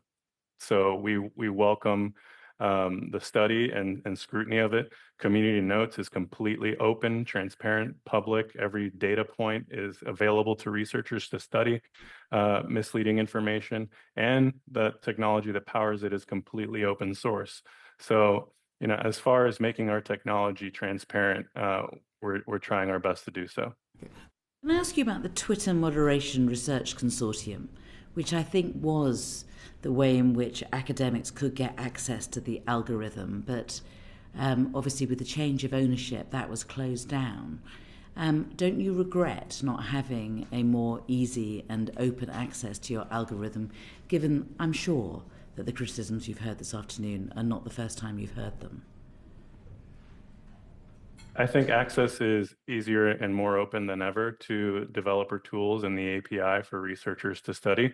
I think research all around the world relies on certain tools that researchers have to procure, and that access to X's API is reasonable and comparable in that regard to other, commercially available survey tools and such. In terms of researching misleading information and the efficacy of community notes, there is no cost to that. That data is updated daily. We have researchers all around the world that are downloading that data every single day. We have researchers that are experimenting with AI community note writing, which is really exciting. So I think we have, in terms of disinformation and misleading information, we have one of the richest treasure troves that has no cost to it, and that is the community notes database. Can I ask you specifically about deep fakes, where people's personalities, their image or their voice are used without their permission to propagate a message? Now, we've heard that during an election that potentially is an offence, and the Electoral Commissioner talked about it. However, I'd met somebody to whom this happened last week who had been trying to get it removed. She was told that she had to prove it wasn't her, and it was incredibly difficult, and the resistance from the platforms to tackling this. Now, as I understand it, under the Online Safety Act, there is a new offence being created called false communication. And the platforms are also liable if they are disseminating what is provably false. So to what extent are you taking account of the new provision of the Online Safety Act and acting against what is plainly false information, and in particular deep fakes? You can ask it. You ask it. Who's going to start? I can go first. Rob. Yeah. So you were unfortunate in being the one person in the room. So no, very happy to be so. Look. I think from our perspective, the Online Safety Act itself is something that we obviously comply with. We've been regulated by Ofcom since 2020 under a previous regime, the VSP regime.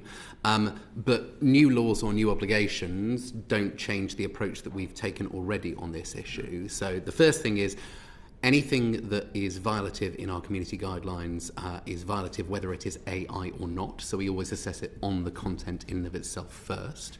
When it comes to AI and synthetic media, we don't prohibit deepfakes of private individuals without their consent, and of public individuals if they are endorsing a commercial product or endorsing a political stance. You do or you don't allow? Don't allow. You don't allow private individuals to be deepfaked without their consent. Without their consent. Or public figures if they are endorsing a product or endorsing a political stance as well. Now, obviously, the sophistication of AI is increasing. I think that has huge potential creative upsides for creators, but it also means that we have to reflect that challenge in the way that we approach enforcement. We do a number of things. We were I think we were the first video sharing platform to implement the C2PA provenance code. So that's where you take metadata from where an AI clip is generated. It is read by the platform and it will automatically label AI. So we have to ensure that anything that is created created from an AI perspective is labelled. Again, that's part of our community service, community guidelines, sorry. We also have continued to iterate our approach, and one of the things that we announced towards the tail end of last year that we're now doing is invisible watermarking, so that if there's a piece of AI that has been created, it might not have an overt watermark, but it'll have an invisible one that nevertheless can be read by our systems. I think we've labelled more than 1.3 billion pieces of AI content on TikTok thus far. So it's something that we're acutely aware of, as you say, particularly during an election period where, kind of misinformation could be enhanced by the application of AI. But it's something that we have tools both from a community guidelines perspective and from a wider content moderation perspective to deal with. And in John's worked example, though, let's assume that the system isn't 100% perfect and content has got through. How does an individual have to prove that it's not them, or is it enough for them simply to go, that is AI, that is a lie, that's not what I said? To get something withdrawn? If the content wasn't labelled as AI, that in and of itself is then not in adherence with our community guidelines. And then if you're talking about a private individual, then we have privacy routes through that would be the same about kind of content that was produced without your consent more generally, that people can avail themselves on our platform. But if there was a video that was going to go up and was going to, I don't know, accuse, let's say, Sir John of suddenly becoming a Labour supporter. My colleague George Freeman, a video went up saying he defected to Reform, and he was very upset about it. Yes. So that's an example of something that would breach our policies, because it's a deepfake of a public persona making a political claim that is not what they made. And it should have been able to go down straight away. Yeah, I think that comes to some of the points that we were talking about earlier, which is obviously you then need to build in, and we do it in part with fact checkers and in part with our own trust and safety team, including misinformation specialists, the ability to assess some of these claims directly. Clearly, you still want to make space for satirical content or, kind of similar things like that. So there is a level of balance, but we adopt a kind of precautionary approach, particularly during election periods of times. And can I ask the other two platforms what your approach to this is? Mr. Agranovich, we'll start with you. Yes, thanks for the question. I'd echo a lot of what my colleague from TikTok said. I think we have relatively similar approaches to the issue of AI-generated content. We also provide labeling of AI-generated content, and we do that in part by implementing C2PA. Again, that metadata that's embedded within AI-generated video or AI-generated photos. One of the challenges I'd call out, though, is that approach is not without challenges. It is at times very difficult to determine whether content was created with an AI tool.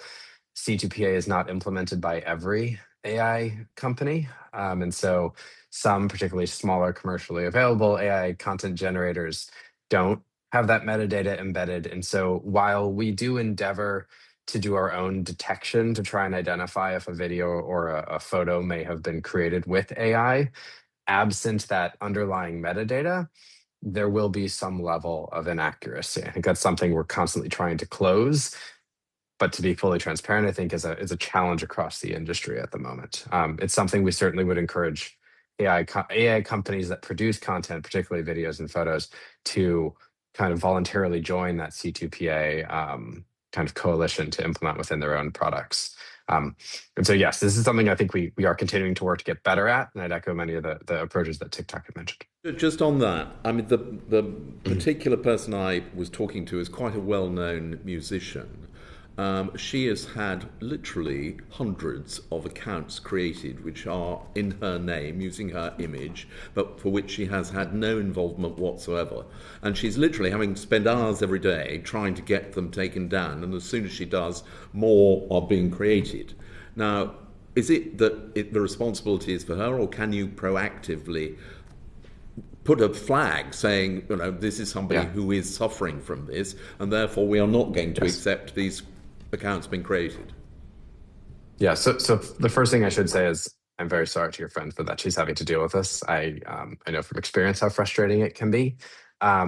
It should not, first off, I should say, it is our responsibility as a platform to take impersonation seriously, whether that impersonation is to enable misinformation or disinformation, or to enable scams or spam.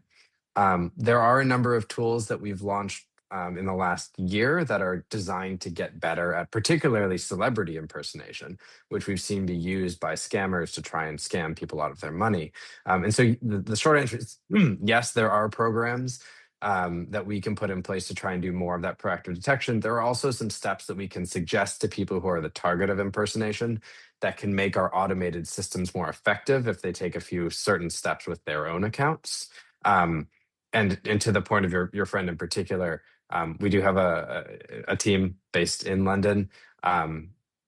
Certainly, we'd be happy to follow up on ways that we might be able to address that particular case. Well, I'd be gratefully well. I mean, she came to talk to a group of us as members of Parliament to express her frustration that this was happening and that she'd been unable to tackle it. So I will certainly put you in touch. Mr. Fernandez. I appreciate that. Thank you.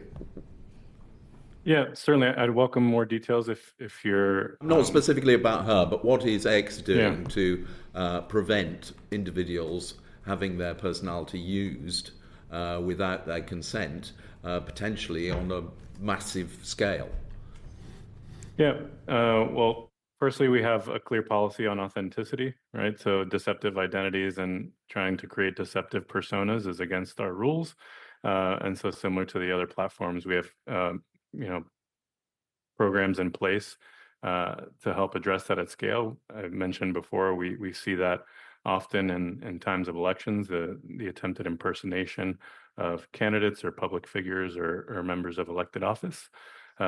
We also have our synthetic and manipulated media policy, which sort of addresses it at just a content level. And finally, we have community notes, again, which addresses potentially misleading information at the content level. But I think what you're talking about is the authenticity of the account, and similar to other platforms, we have ways of scaling enforcement there, just depending on the individual case. I mean, respectfully, Mr. Fernandez, by embedding Grok into X, and the UK basically had to threaten legislative action to get X to stop allowing Grok to produce sexualized images of women and children, with no attempt to moderate by X at all. I mean, you talk about being a marketplace for ideas, but that is peddling paedophilic images for profit. So I don't really nothing about your answer to Sir John suggests to me that there is a robust process in hand here to prevent the use of AI to move misinformation, unless you want to correct me in some way.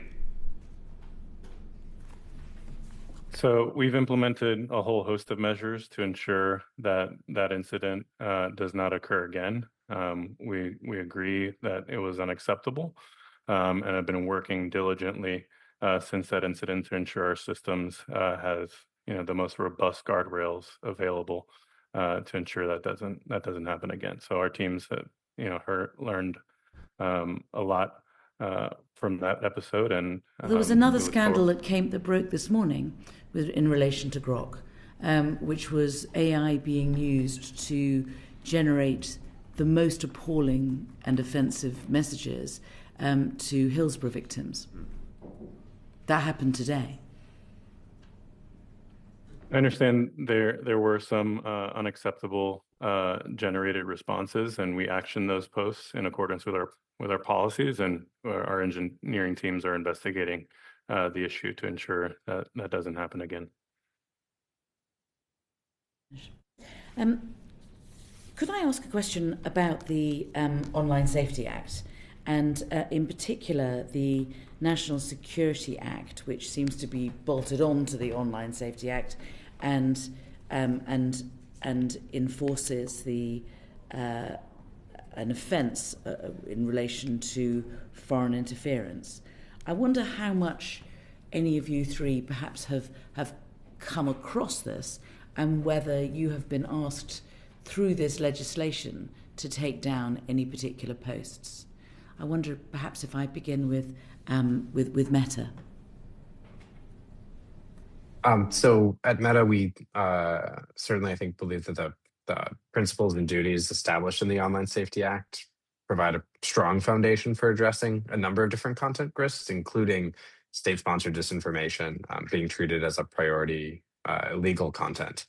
I would say here, personally, I'm not familiar with any individual pieces of content that we've had to take down based on those requests, but can follow up with our teams and follow up with the committee afterwards on whether that might be the case. That said, I would say it is also a priority for us to identify and remove particularly foreign origin disinformation operations targeting elections in the UK as well as elections around the world.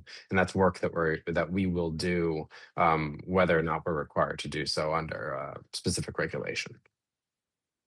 Thank you. Mr. Fernandez, are you aware of the National Security Act, which works in conjunction with the Online Safety Act to deal with foreign international interference? Yeah, so I'm not aware of any particular case, but happy to take it back to my team. Obviously, we are fully committed to compliance with the OSA and all laws in the UK. And so that's certainly our charge, but happy to look into whether there's been any specific case in which that's been invoked. Thank you. You were about the foreign interference offence under the National Security Act. So it's included within the OSA under the illegal harms part of the OSA.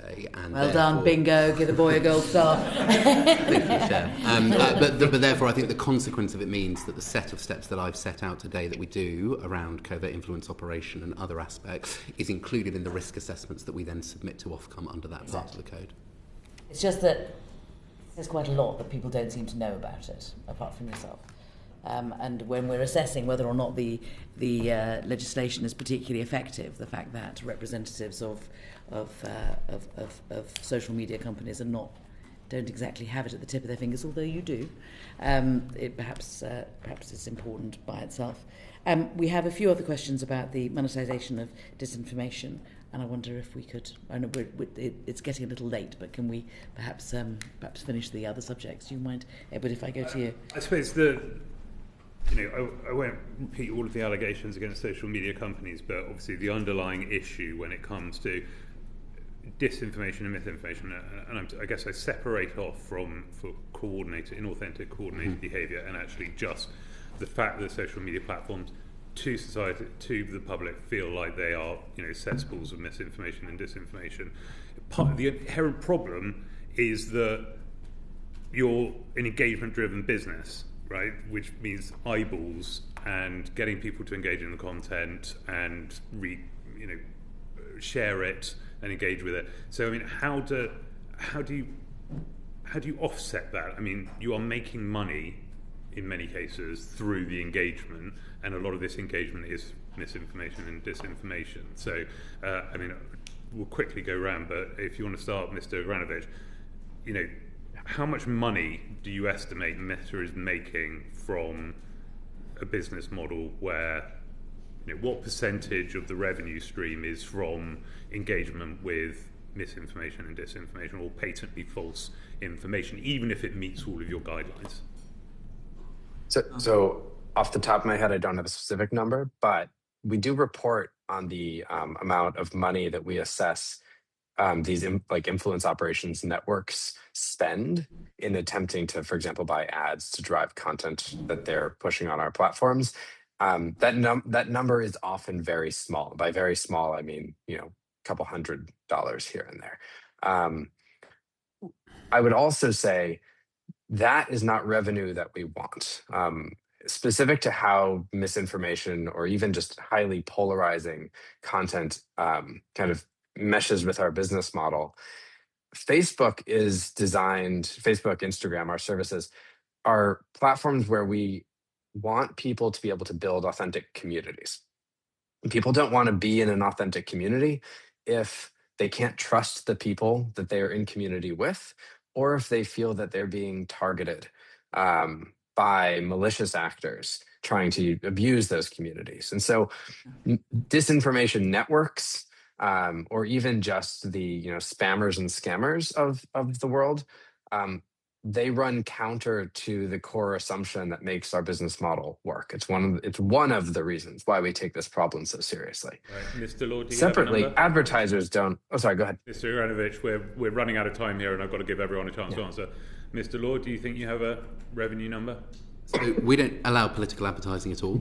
So we're not taking any money for political boosting of political content or anything like that. The question is of whether or not misinformation or disinformation meets your guidelines, and therefore goes on to, obviously the business model is getting engagement, selling advertising, whatever it may be, getting people to use so if you looked at your annual revenue globally, what percentage of it realistically is driven from or as a result of engagement with misinformation and disinformation, even if it meets your guidelines? So I think if it doesn't meet our guidelines, then it's prohibited. If it meets our guidelines, then we haven't termed it as mis and disinformation. From a business model perspective, we're also slightly different, again, to some of our competitors, in as much as we don't monetize against particular videos. The adverts that you will see are in the middle of pre-rolls.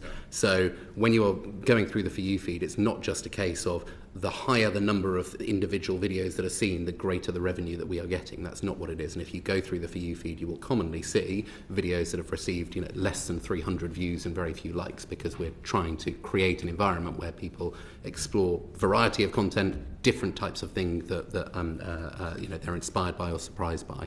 Similar to my colleague at Meta, we want people to have a good experience. Now, I've given the figures on what we take down in relation to misinformation. Sorry, again, I'm going to interrupt you because I'm going to give Mr. Fernandez a chance to say. Sure. Any post that receives a community note cannot be monetized. I don't have a specific figure on the question that you asked. All right. Thank you, Chair. Thank you. Richard. Last question from me, and it relates to extremist content being promoted by Daesh. We see sometimes that synthetic content is being developed, synthetic audio, synthetic images, and synthetic text. Could you let us know how you're adapting your content moderation to take account of this AI-generated extremist content, please? Start with you, Mr. Yeah, I'm happy to go first on that. So, kind of goes to the previous point I was mentioning. Community guidelines apply whether it's AI generated and synthetic or not. We don't allow hateful ideologies or incitement posts or anything. And if there are specific signals, signs, audio that is associated with hateful ideology in that way, we will add that to a bank. That means that we can actually pre-screen on upload anything that comes through. So if there is an example of a piece of content that's been identified as breaching our community guidelines, we don't just take it down. We will then add the kind of key elements to that to the models that are applied to them, and then whether it's a prohibited signal or sign or something like that, block them on upload. Thank you. Mr. Agranovich? In the interest of brevity, our approach is almost exactly the same. Two things I'd add. The first is we also don't allow hateful iconography. And so if, for example, synthetic content was produced on behalf of Daesh but included specific symbology that they would use in their content, that would also be enough for us to enforce, again, whether it's AI or not AI generated. The second point is we also share that signal, the banking signal, with other parts of the industry through the Global Internet Forum for Countering Terrorism, GIFCT. And so we both receive signal, including, I believe, from TikTok, and then share that signal. So if we were to detect content, everybody else could also block it. Fernandez? Yes, and similar to the other companies in approach, and if you do have any examples of this particular content on X, I'd welcome it so our teams can further investigate, as I'm not aware of that sort of activity at the moment. If I may, just quickly, I'm grateful for my colleague from Meta for adding two other elements that also apply to TikTok as well. We became members of GIFCT, I think, late last year. It does bring me to one of the things that I wanted to make to this committee today, which is, along with the recommendations that you're considering around, kind of the wider set of value chain, I think from a TikTok perspective, we're very keen to have continued and greater involvement in these sorts of conversations. We unfortunately weren't invited to be part of the Defending Democracy task force that UK government has previously previously run. Similarly, we still face restrictions on the parliamentary estate, despite the fact that the UK government itself is on TikTok, and that the TikTok device approach is exactly the same and commensurate as our other competitors under the UK mobile device management policy. So from our perspective, we have a great desire to be further involved in conversations, and would welcome any assistance that the committee can give on that front. Thank you. And I thank all three of you for giving us the huge amount of time you have today. It's been quite an intense 2 hours. We have learned a great deal, and we're very grateful to you for giving your time. If you don't mind, we are likely to go through the transcript, and where you have said you will get back to us on things, I may write to you and ask you specifically if you could give us the additional information, perhaps beginning with Mr. Fernandez with who it is we talk to in Britain. But thank you all very much indeed. Thank you for your time. Order.